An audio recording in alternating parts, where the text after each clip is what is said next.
జరుగుతుంది. అనేక సాంప్రదాయాలు, మీకు అనేక విధాలుగా ఎన్నో కళలున్నాయి. అలాంటి కళలుండే వ్యక్తులందరూ కూడా గిరిజనులు ఇంకా చాలా వెనుకబడి ఉన్నారు. ఇది దృష్టిలో పెట్టుకుని 1994 ఐక్యరాజ్య సమితి సర్వసభ్య సమావేశంలో ప్రతి ఏడాది ఆగస్టు 9వ తారీఖున ప్రపంచ ఆదివాసీ దినోత్సవంగా జరుపుకోవాలని నిర్ణయించారు. అక్కడి నుంచి మీరు చూస్తే చాలా సంవత్సరాలుగా మనం జరుపుకోలేకపోయాం. తెలుగుదేశం ప్రభుత్వం వస్తానే నేను ఆ రోజు ఆదివాసీ దినోత్సవాన్ని జరపాలని ముందుకొచ్చి జీవో నెంబర్ 127 3/8/2018లో రాష్ట్రంలో ప్రతి సంవత్సరం ఆదివాసీ దినోత్సవాన్ని జరుపుకోవాలనుకున్నాం, జరిపాం. కానీ ఇటీవల కాలంలో ఇది కూడా జరపకుండా నిలిపేశారు. మళ్లీ ఈ సాంప్రదాయానికి శ్రీకారం చుట్టిన పార్టీ ఎన్డీఏ, తెలుగుదేశం పార్టీ అని చెప్పి కూడా నేను మీకు తెలియజేస్తున్నా. ఈరోజు మన దేశానికే రాష్ట్రపతి ద్రౌపది ముర్ము గారు ఉండడం మనందరికీ గర్వకారణం. ఆవిడ్ని మీరందరూ ఒక స్ఫూర్తిగా తీసుకోవాల్సిన అవసరం ఉంది. ఒక మామూలు మహిళ, ఒక స్కూల్లో టీచర్గా పనిచేస్తూ అంచెలంచెలుగా ఎదిగి ఈరోజు దేశానికి అధ్యక్షురాలు కాగలిగిందంటే అది గిరిజనులకుండే, ఆదివాసులకుండే ప్రతిభ. ఆ స్ఫూర్తిని ఆదివాసులందరూ తీసుకుని మీరు కూడా ముందుకు సాగాల్సిందిగా మిమ్మల్ని అందరినీ కోరుతున్నా.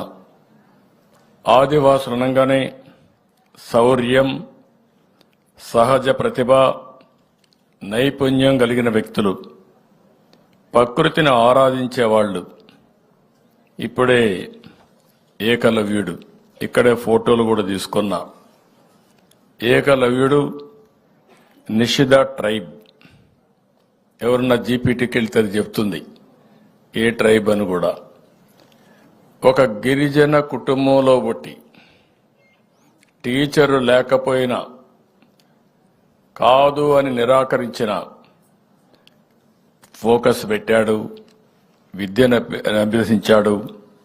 ఎప్పటికీ ఒక ఆదర్శంగా నిలిచే వ్యక్తి ఏకలవ్యుడని చెప్పి కూడా నేను మీకు తెలియజేస్తున్నా. అలాంటి వాడు గిరిజనలో పుట్టడం గిరిజన స్ఫూర్తికి ఇదొక నిదర్శనం.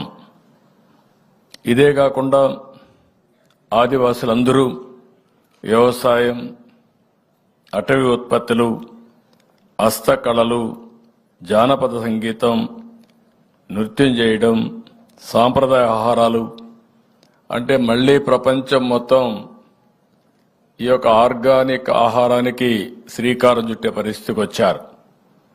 ఇవన్నీ ఆలోచించినప్పుడు భవిష్యత్తులో ఈ ఆదివాసులుండే ఈ ప్రాంతాల్లో ఎక్కువ అవకాశాలు కూడా ఉన్నాయని చెప్పి కూడా నేను మీకు తెలియజేస్తున్నా. అన్ని విషయాల్లో మీరు ముందుంటారు. మిమ్మల్ని చూస్తే భారతదేశ స్వాతంత్ర ఉద్యమంలో పెద్ద ఎత్తున పోరాడారు. బిర్సా ముండా, తాత్వా బిల్, మన తెలుగు రాష్ట్రం నుంచి కొమరం భీమ్ వంటి వాళ్ళు బ్రిటిష్ వాళ్ళ గుండెల్లో రైళ్లు పరిగెత్తించి స్వాతంత్ర ఉద్యమాన్ని నడిపిన విషయం మనం గుర్తుపెట్టుకోవాల్సిన అవసరం ఉంది. అదే మరిగా అల్లూరి సీతారామరాజు గిరిజన ప్రాంతంలో మీ అండతో, మీ సహకారంతో అక్కడుండి బ్రిటిష్ వాళ్ళ ఆధిపత్యాన్ని ఎట్టి పరిస్థితుల్లో అంతం చేయాలనే ఉద్దేశంతో పోరాడాడు, ప్రాణత్యాగం చేశాడు. అందుకే శాశ్వతంగా ఆంధ్రప్రదేశ్కే కాకుండా ఈ దేశానికి ఒక ముద్దు బిడ్డగా మిగిలిపోయే పరిస్థితికి వచ్చారు. అలాంటి స్ఫూర్తి మీ అందరి ముందర ఉందని చెప్పి కూడా నేను మీకు తెలియజేస్తున్నా. వీటన్నిటికి కూడా మీరు చేసిన త్యాగాలు గాని, మీరు ఇచ్చిన మద్దతు గాని ఎప్పటికీ జాతి మరవదు. అలాంటి విషయాల్లో మీరు ముందుకు పోయారు. ఈరోజు మన దేశంలో మీరు ఒక్కసారి చూస్తే మన రాష్ట్రంలో అయితే 5.53% ఆదివాసులు రాష్ట్రంలో ఉన్నారు.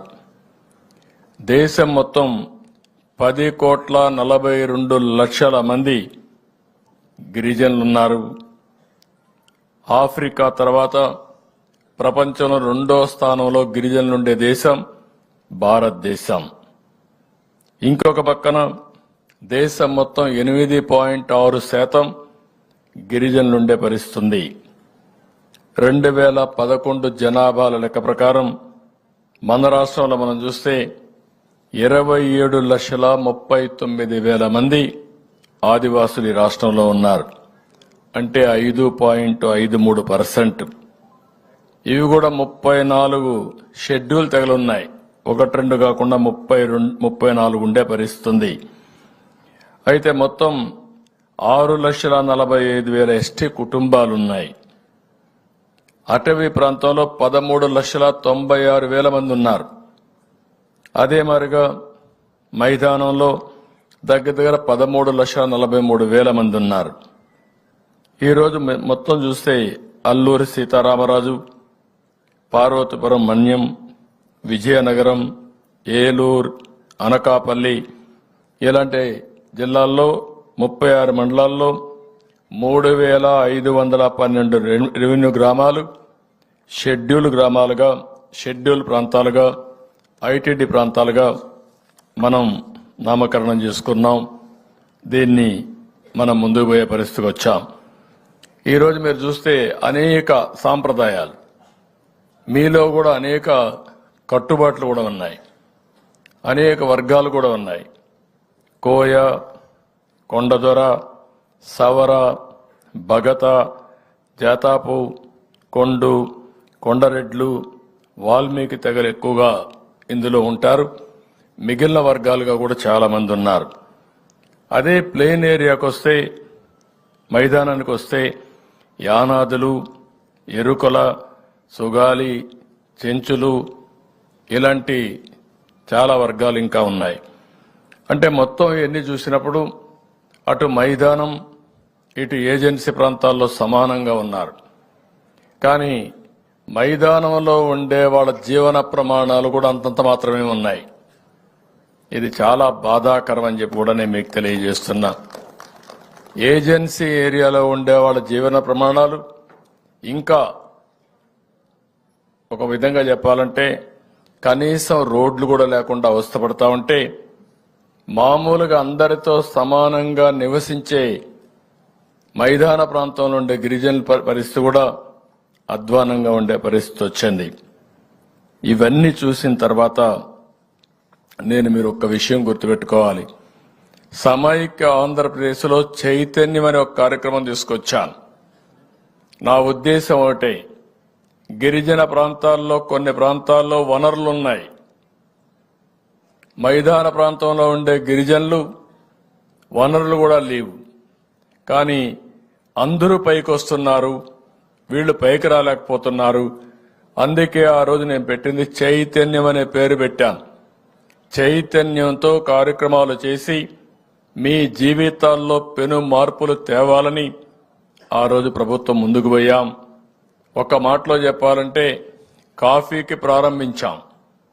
అదే మాదిరిగా ఎక్కడెక్కడ ఎలాంటి అవకాశాలుంటే ఆ అవకాశాలన్నీ అందిపుచ్చుకుని ఈరోజు ఏజెన్సీ ఏరియా ఉంది. ఇప్పుడు నేను చూశాను, చాలా మంది ఆర్గానిక్ ఆహార పదార్థాలు పండిస్తారు. ఏమాత్రం ఎరువు వేయకుండా ఆరోగ్యానికి అవసరమైనటువంటి ఆహార ధాన్యాలు పండిస్తారు, చిరుధాన్యాలు పండిస్తారు. కొంతమంది అడవుల్లో ఉండే బ్రహ్మాండమైనటువంటి ఆహార ధాన్యాలు కూడా, ధాన్యాలే కాకుండా మన ఉత్పత్తి చేసే అడవుల్లో దొరికే వస్తువులైతే అనేక విధాలుగా ఉపయోగపడతాయి. అంటే మెడిసినల్ వాల్యూ ఉండే చాలా వస్తువులు ఈ యొక్క ఫారెస్ట్ ఏరియాలో దొరుకుతుంది. ఈరోజు మనం ఇంకొక పక్క చూస్తే తేనె, ఎక్కడా దొరకనటువంటి ఒక బ్రహ్మాండమైన తేనె ఇక్కడ అటవీ ప్రాంతాల్లో దొరికే పరిస్థితి వస్తుంది. ఇలాంటి చాలా అవకాశాలు ఉన్నాయి. ఈ అవకాశాలను ఆ రోజు నేను అందిపుచ్చుకుని నేను ఒకటే చెప్పాను. ఆ రోజు నేను చేసిన పని మీరు చూస్తే, కాఫీకి నేను ప్రాధాన్యత ఇవ్వడమే కాకుండా దాన్ని లాజికల్ గా తీసుకుపోవాలని చెప్పి ముందుకెళ్ళాం. నేను సిల్వర్ ఓక్ ట్రీస్ పెట్టించాను. దాని మీద కాఫీ పంట కిందనేసాం. దానికి ఆ సిల్వర్ ఓక్ ట్రీస్ కి ఏవైతే మనకు కావాల్సినటువంటి ఇవన్నీ కూడా ఏవైతే వివిధ రకాలైనటువంటి స్పైసెస్ అన్ని కూడా తీసుకున్నాం. దీనివల్ల ఆదాయం బాగా పెరిగింది. ఈరోజు ప్యారిస్ లో కూడా అరకు కాఫీ అమ్మగలిగామంటే అదే దీనికి ఉండే ప్రత్యేకతని మరొక్కసారి మీ అందరికీ తెలియజేస్తున్నా. ఇటీవల ప్రపంచంలో ఉండే అతి పెద్ద పత్రికలు రాస్తున్నాయి, వ్యవసాయం అంటే భారతదేశంలో అరకు కాఫీ ఒక ఉదాహరణ చెప్పే పరిస్థితికి వచ్చారు. ఏదైతే ఎకానమిస్ట్ పేపర్లు కానీ ఇలాంటి పేపర్లని కేస్ స్టడీస్ చేసి ఇది డెవలప్ చేస్తే పేదరిక నిర్మూలన జరుగుతుంది, మారుమూల ప్రాంతాల్లో ఉండే గిరిజనులకు న్యాయం జరుగుతుందని వాళ్ళు కూడా చెప్పే పరిస్థితికి వచ్చారు. అందుకే దీన్ని నేను ప్రమోట్ కూడా చేశాను. మీరు గుర్తుపెట్టుకోవాలి, మార్కెటింగ్ కూడా చేశాను. ఆ రోజు ప్రధానమంత్రి గారు వస్తే, నరేంద్ర మోడీ గారు వస్తే నేను అరకు కాఫీ ఆయనకిచ్చి తాగిచ్చి ఆయన్ని ఒక బ్రాండ్ అంబాసిడర్ గా ఉపయోగించామంటే అది గిరిజనుల పైన ఈ ప్రభుత్వానికి ఉండే ప్రేమ. ఒక మంచి వస్తువును తయారు చేయడమే కాదు, ఆ వస్తువు మంచిదని 10 మందికి చెప్పడం కూడా చాలా ముఖ్యం. ఆ పని ఆ రోజు నేను చేశాను. ఇప్పుడే మాట్లాడుతూ ఉంటూ చూశాను కొంతమందిని. అందరూ డాక్రా సంఘాలు మహిళలు ఇక్కడున్నారు. ఈరోజు డాక్రా సంఘాలలో ఉండే మహిళల్ని, పేద మహిళల్ని ఒక సంఘటిత శక్తిగా తయారు చేయాలని 30 ఏళ్లకు మునుపు ఆలోచించాను. దేనికోసం ఆలోచించారంటే చదువు లేదని ఇంట్లో కూర్చోకుండా మారుమూల ప్రాంతాల్లో ఉండే ఆడబిడ్డలందరినీ ఒక శక్తివంతమైన మహిళగా తయారు చేయాలని, చేతి వృత్తుల్ని కుల వృత్తుల్ని ప్రోత్సహించాలని, మీ ఊర్లో దొరికే వస్తువులతో అనేక రకాలైన పదార్థాలు తయారు చేసి మార్కెటింగ్ చేయాలని చెప్పి కూడా మనం ముందుకు పోయాం. అందుకే ఇప్పుడు 2-3 చూస్తా ఉంటే నా పక్కన ఒక అమ్మాయి కూర్చునింది. ఆ అమ్మాయి పేరు వచ్చి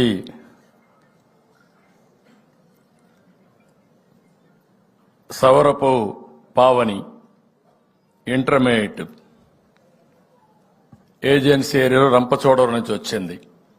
నేను అడిగాను, 2 పిల్లలు, డాక్రా సంఘ సభ్యురాలు, రోజుకు 300 నుంచి 500 రూపాయలు సంపాదిస్తుంది కుట్టు మిషన్ పెట్టుకొని. 2 పిల్లల్ని బాగా చదివిస్తా ఉంది. ఆ రోజు పెట్టినటువంటి డాక్రా సంఘాలు ఒక స్థాయికి వచ్చాయి, ఆ స్థాయిలో ఆగిపోయే పరిస్థితి వచ్చింది. ఇప్పుడే మీరు చూశారు, బుల్లెమ్మ మల్టీగ్రెయిన్ బిస్కెట్స్ తయారు చేశారు. తెలుగుదేశం హయాంలో 12 లక్షల వరకు అమ్మారు. ఆదరణ లేకపోతే 2 లక్షలకు పడిపోయింది. అంటే అది కూడా కొనేవాళ్ళు లేరు.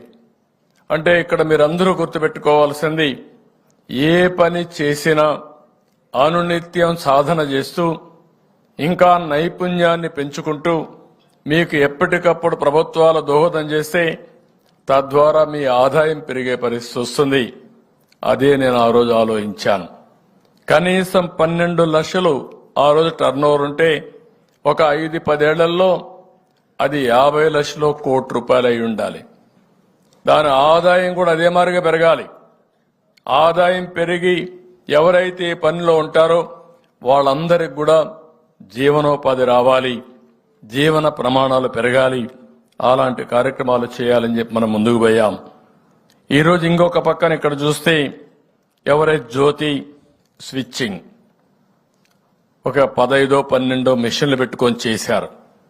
ఎప్పుడైతే ఈ ప్రభుత్వం వచ్చిన తర్వాత ఆదరణ లేదో ఒక లంబాడా మహిళ ఒక ఆదర్శంగా చేయాలని చెప్పి ఆలోచించింది. జీవితంలో పైకి రావాలని ఒక ప్రగాఢమైన ఆకాంక్ష ఉంది. కష్టపడ్డారు, కానీ ఏమాత్రం కూడా కష్టాలు వచ్చినప్పుడు గైడ్ చేసేవాళ్ళు లేకపోతే వాళ్ళకి ఏమాత్రం సహకరించేవాళ్ళు లేక పూర్తిగా దెబ్బతిన్నారు. ఇంకో పక్కన మీరు ఇప్పుడే చూశారు, ఏకుల రవి, ఇతను యానాది. నేను అప్పుడప్పుడు అనిపిస్తుంది, మైదానంలో ఉండే యానాదులు గాని, మైదానంలో ఉండే చెంచులు గాని మైదానంలో లంబాడలు కానీ అందరికంటే కూడా వెనుకబడి ఉన్నారు. దీనికి కారణం మనందరం ఆలోచించాల్సిన అవసరం ఉంది. నేను చూశాను, ఎక్కడైతే యానాదులైతే నెల్లూరు జిల్లా, ప్రకాశం జిల్లాలో ఎక్కువ ఉంటారు, తిరుపతి జిల్లాలో కూడా ఎక్కువ ఉంటారు. నేను ప్రతి ఒక్క కులాన్ని, ప్రతి ఒక్క ప్రాంతాన్ని అధ్యయనం చేస్తున్నాను. దేనికోసం అధ్యయనం చేస్తున్నానంటే, ఎందుకు మీరు వెనుకబడి ఉన్నారు, మీ జీవితాల్లో మళ్లీ వెలుగు తేవాలంటే ఏం చేయాలనో అవి చేయడం కోసం నేను దీనిపైన ప్రత్యేక శ్రద్ధ పెట్టానని చెప్పి కూడా నేను మీకు తెలియజేస్తున్నా. ఇప్పుడే మన్యం జిల్లా నుంచి మీరు చూశారు, సవరా తులసి 10th క్లాస్ చదివింది, చాలా బాగా మాట్లాడగలుగుతా ఉంది. కానీ ఆ అమ్మాయిని చూస్తే దగ్గర దగ్గర ఈరోజు కొన్ని మేకలు పట్టుకొని చిరుధాన్యాలు వ్యాపారం చేసుకుని ఆ రోజు ఇచ్చినటువంటి పట్టా ఇచ్చిన దాన్ని ఉపయోగించుకొని కొన్ని పంటలు వేసుకొని ముందుకు పోయే పరిస్థితికి వచ్చింది. తద్వారా కుటుంబాన్ని రన్ చేసుకుంటూ ఇప్పుడే ఆవిడ అడిగింది ప్రైమరీ హెల్త్ సెంటర్ కూడా కావాలి, ఇప్పించమని చెప్పి దగ్గర హాస్పిటల్ అడిగే పరిస్థితికి వచ్చారు. ఇవన్నీ కూడా ఉదాహరణలు మాత్రం. ఇక్కడికి వచ్చినప్పుడు నేను ఒక్క విషయం ఈ సందర్భంగా ప్రతి ఒక్కరికి తెలియజేస్తున్నా. ఈరోజు స్వాతంత్రం వచ్చి 78 సంవత్సరాలైంది. అందరూ అభివృద్ధి అయ్యి ముందుకు పోతున్నారు. కానీ ఆ అభివృద్ధిలో వెనుకబడిపోయింది గిరిజనులు వెనుకబడ్డారు, ఆదివాసులు వెనుకబడ్డారు, షెడ్యూల్ కులాలు వెనుకబడ్డారు, బీసీలు బాగా వెనుకబడిపోయే పరిస్థితికి వచ్చారు. ఇంకొక పక్కన మీరు ఒకసారి చూస్తే ఈ యొక్క ఆదివాసుల్లో ఎంఎంఆర్ గాని ఐఎంఆర్ అంటే పుట్టిన పిల్లలు ఎక్కువ మంది చనిపోతున్నారు. పుట్టిన పిల్లలు వచ్చినప్పుడు తల్లులు కూడా చనిపోయే పరిస్థితికి వస్తున్నారు. ఇది మంచి పరిణామం కాదు. దీని మీద మనం శ్రద్ధ పెట్టాల్సిన అవసరం, తగ్గించుకోవాల్సిన అవసరం ఉంది. అయితే ఇంకొక పక్కన సంతానోత్పత్తి మీరు చూస్తే మన రాష్ట్రంలో రోజు రోజుకు జనాభా తగ్గిపోయే పరిస్థితికి వస్తా ఉంది. అంటే మామూలుగా మీరు ఆలోచిస్తే 2.1 ఒక మహిళ జీవిత కాలంలో ఇద్దరు కంటే కూడా ఎక్కువ జన్మనిస్తే ఈ యొక్క పాపులేషన్ జనాభా ఇదే మరి మేనేజ్ అవుతుంది. కానీ ఈరోజు రాష్ట్రంలో 1.7కు వచ్చారు, లేకపోతే 1.5కు వచ్చారు. అంటే రాబోయే రోజుల్లో ముసలి వాళ్ళు ఎక్కువ అవుతారు, పిల్లల సంఖ్య తగ్గిపోతుంది, సంపాదించేవాళ్ళు కూడా ఉండరు, కడాన ఆధారపడేవాళ్ళు పెరిగిపోతాం. కానీ శుభ పరిణామం గిరిజనుల మాత్రం ప్రస్తుతానికి 2.1% ఉంది. అంటే ప్రతి ఒక్క మహిళ 2 పిల్లలకి పైన జన్మనిచ్చే పరిస్థితుంది. ఇది శుభ పరిణామం. ఇటీవల కాలంలో నేను మాట్లాడుతున్నాను, మన పిల్లలు మనకు ఆస్తి. పిల్లల్ని బాగా చదివిస్తే మనం కష్టంలో ఉన్నప్పుడు కానీ పెద్ద అయిన తర్వాత కానీ మనం చూసుకునే శక్తి ఉంటుంది. దీనికి దోహదం చేయాలని చెప్పి నేను చాలా స్పష్టంగా చెప్తున్నాను. ఇంకో పక్కన మీరు చూస్తే దేశంలో తలసరి ఆదాయం ఒక సంవత్సరంలో దేశంలో తలసరి ఆదాయం చూస్తే 1,72,000. ఆంధ్రప్రదేశ్లో తలసరి ఆదాయం 2,20,000, అది కూడా తక్కువే. తెలంగాణలో మీరు చూస్తే 3,20,000 ఉంది. అక్కడ మనం చేసిన అభివృద్ధికి ముందు పోయే పరిస్థితికి వచ్చారు. కానీ గిరిజన ప్రాంతంలో ఆదివాసులకి 1,25,000. అంటే మైదానంలో ఉండే వాళ్ళకంటే ఇతరుల కంటే మీ ఆదాయం 1,00,000 రూపాయలు తక్కువ ఉంది, సగమే ఉంది. ఇది సమంజసం కాదని కూడా మీకు తెలియజేస్తున్నా. దీనిపైన శ్రద్ధ పెడతాం, పేదవాళ్లపైన శ్రద్ధ పెడతాం. అందుకే నేను ఒక మాట అన్నాను, గిరిజనులు పేదరికంలో పుట్టి పేదరికంలో చనిపోతున్నారు. ఆర్టిఫిషియల్ ఇంటెలిజెన్స్ గురించి మాట్లాడుతున్నాం, ఇంకా డోలీ మూతలు కనపడుస్తున్నాయి. ఇది చాలా దురదృష్టకరం. ఇవన్నీ కూడా మనం రూపుమాపుకోవాల్సిన అవసరం ఉందని చెప్పి కూడా నేను మీకు తెలియజేస్తున్నా. అందుకే నేను ఒక మాట అన్నాను, జీరో పావర్టీ. అంటే పేదరికం లేని సమాజాన్ని నిర్మాణం చేసుకోవాలి. ఏ పని చేసినా పేదల దృష్టిలో పెట్టుకొని చేయాలి. అలాంటి పేదలు ఎక్కువ ఉండేది ఆదివాసుల్లో ఉన్నారు. వారి మీద నా శ్రద్ధ ఉంటుంది, ఈ ప్రభుత్వం యొక్క శ్రద్ధ ఉంటుంది.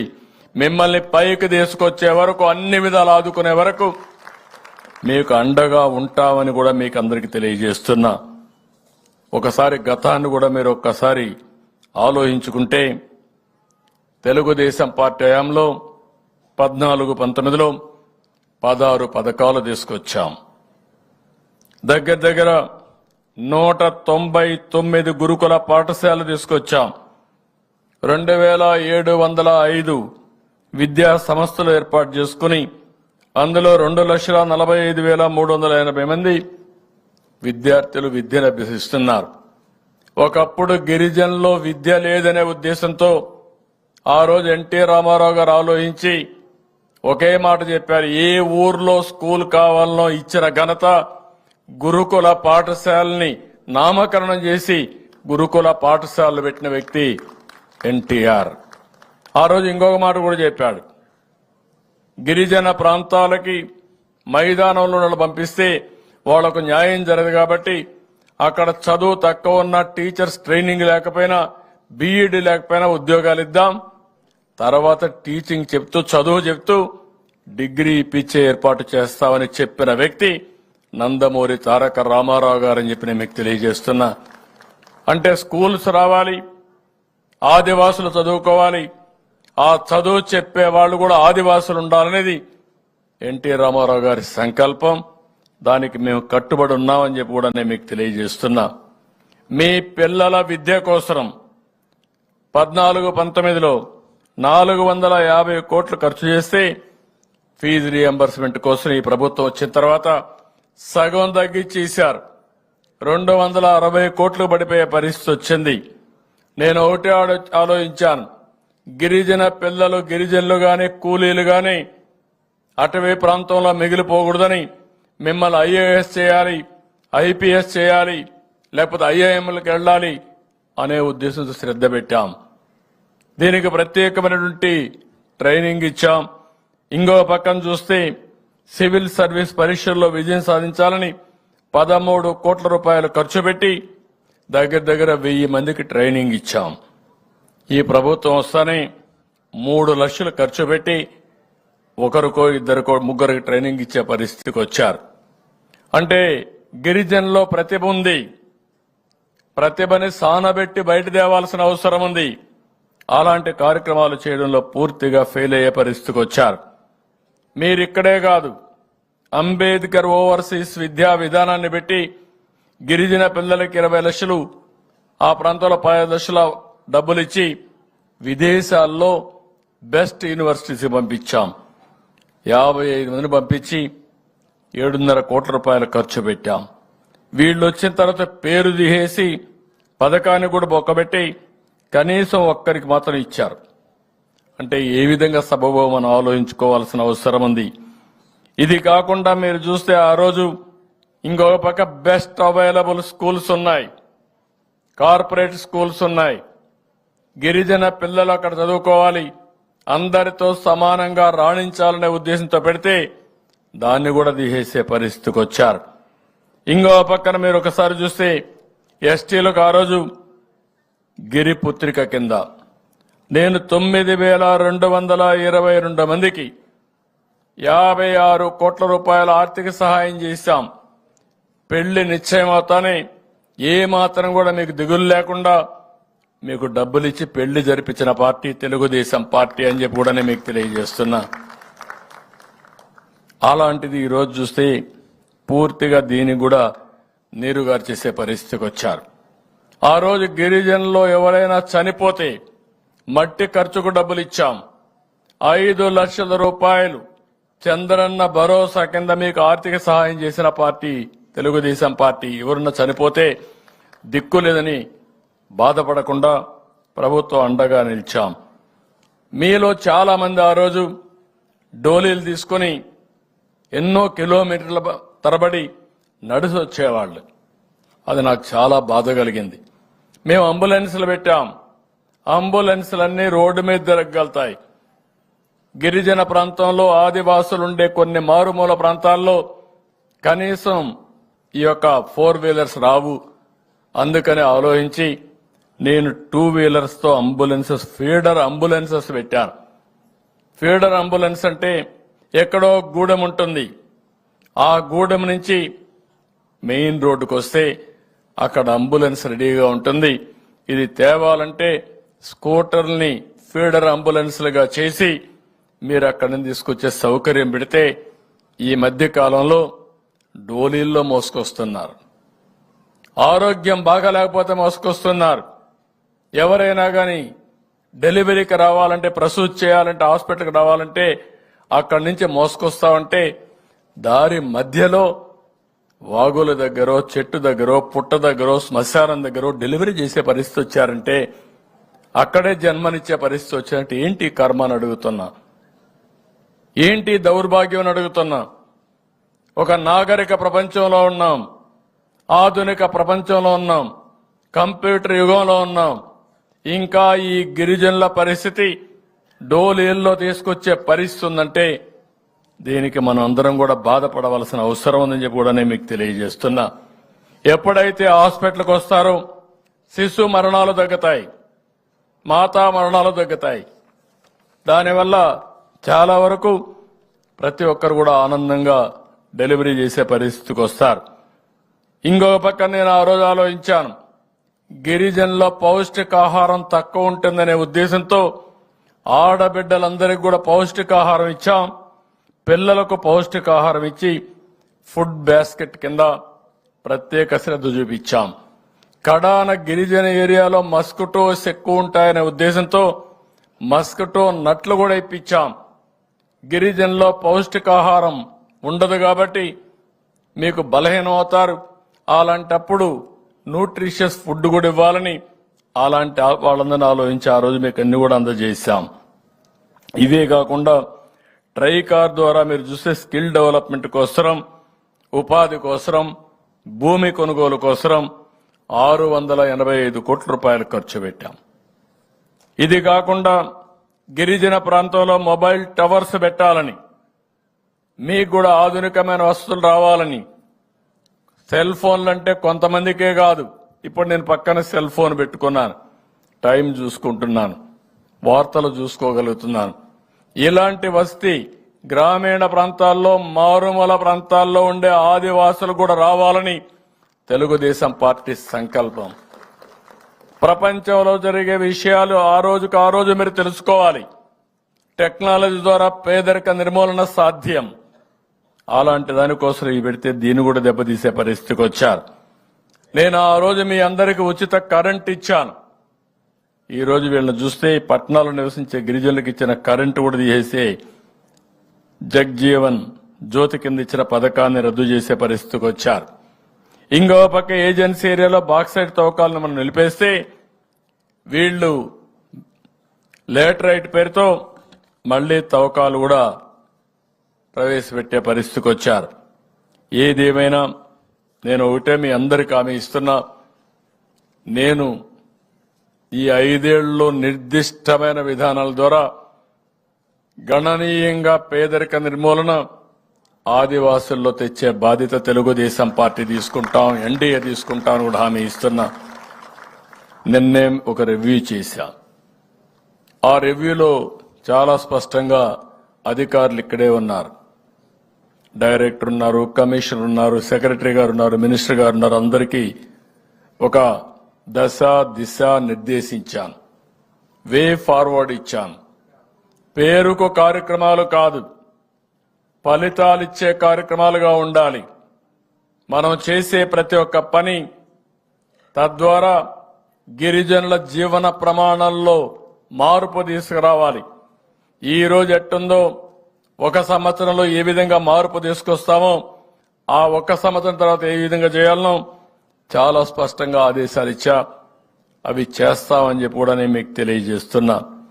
నా ఉద్దేశం ఒకటి, జీరో పావర్టీ అంటే పేదరికం లేని సమాజం.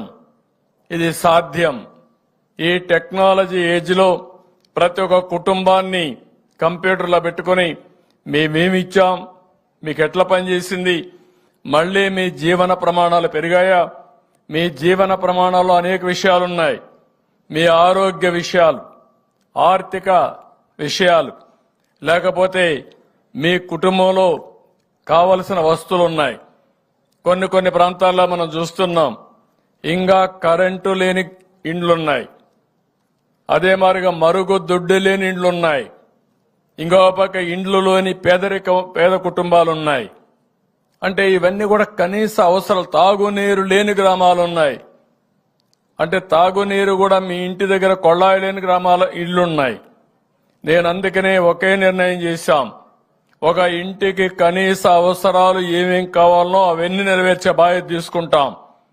అది అయిన తర్వాత ఆ కుటుంబాన్ని ఆర్థికంగా పైకి తీసుకురావాలంటే ఏమేం చేయాలని అవి కూడా చేస్తాం. ఇది కాకుండా గ్రామ అవసరాలు, మీ ఊర్లో సిమెంట్ రోడ్డు ఉందా, వీధి దీపాలున్నాయా, లేకుంటే చెత్తంతా సక్కునగా తీస్తున్నారా, మీ గ్రామం నుంచి మెయిన్ రోడ్డుకు రోడ్డు ఉందా, రోడ్డు లేకపోతే ఇలాంటి సమస్యలు చాలా వస్తాయి. మీ ఊర్లో స్కూల్ అందుబాటులో ఉందా, మీ పిల్లలందరూ స్కూలుకు పోగలుగుతున్నారా, టీచర్ ఉన్నాడా, ఇవన్నీ కూడా ఒక నిర్దిష్టమైన కార్యక్రమాలు పెట్టుకుని గ్రామ సౌకర్యాలన్నీ కూడా ఫిలప్ చేసి తద్వారా మీకు మెరుగైన ఇది చేయడం, మీ ఊర్లో ఉండే వనరులన్నీ కూడా ఉపయోగించుకుని మీ ఆదాయాన్ని పెంచే మార్గాలు ఏమున్నాయో అవన్నీ కూడా చేస్తాం. అదే సమయంలో మీ ఊరు నుంచి మీరు మండల కేంద్రానికి రావాలన్నా, హాస్పిటల్కి పోవాలన్నా, మార్కెటింగ్ వస్తువులు తీసుకుపోవాలన్నా ఎలాంటి ఇన్ఫ్రాస్ట్రక్చర్ క్రియేట్ చేయాలన్నా అవన్నీ చేస్తామని చెప్పి కూడా నేను మీకు తెలియజేస్తున్నా. ఇది కాకుండా గిరిజనుల కోసం, మీ పిల్లల ఉద్యోగాల కోసం మొన్నే మీరు చూస్తే మెగా డిఎస్సి అనౌన్స్ చేశాం. దీనికోసం విశాఖపట్నంలో గిరిజనులకు స్టడీ సర్కిల్ పెడతాం, మెగా డిఎస్సి కోచింగ్ సెంటర్ పెడతాం, విజయవాడ తిరుపతిలో కూడా పెడతాం. ఇంకొక పక్కన ట్రైకార్ ద్వారా మళ్ళా రుణాలు ఇప్పిస్తాం. గతంలో ఇచ్చినట్టే ఇన్నోవా కార్లు కూడా ఇప్పించి గిరిజనులకు జీవనోపాధి కల్పించే బాధ్యత తీసుకుంటాం. గతంలో 81 గిరిజన హాస్టల్ని రెసిడెన్షియల్